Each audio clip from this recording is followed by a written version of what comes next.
Today we're really gonna get creative and explore expressions with a recipe for emoji cookies. Here's the list of ingredients. Before we get started, remember to preheat your oven to 350 degrees like I've already done. And now in a bowl, we're gonna combine flour, baking powder, and Arm & Hammer baking soda. In a separate bowl, mix the butter and sugar until creamy. You can mix this by hand, it's just gonna take a little longer.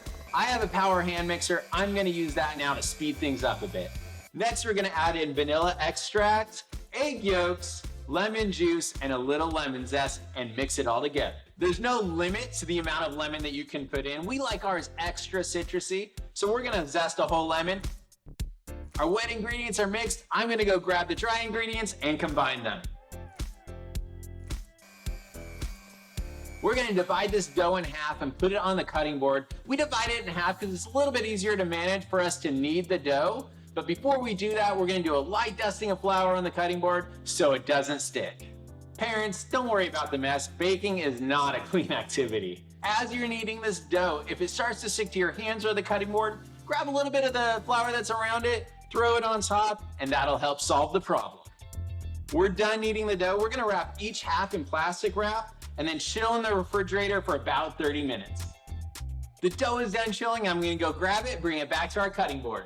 Pro tip right here, we use a piece of parchment paper on the cutting board and on top of the dough to roll it out nice and smooth. Plus it makes it easy to transfer the cookies to the baking sheet. We're rolling this dough out to about a uniform 1/4 inch thick. With a 2 to 3 inch cookie cutter, we're gonna cut circles in the rolled out dough and transfer it to the baking sheet. As you're arranging the cookies, make sure that they are about 1.5 inches apart from each other.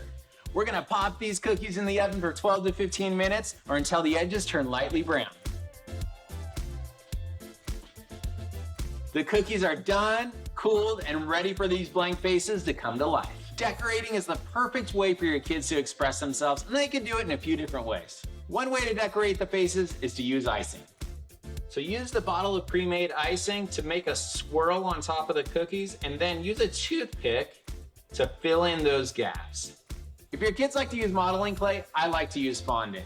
Fondant allows you to make really detailed designs, but also if they mess up, they can just roll it back together and try again.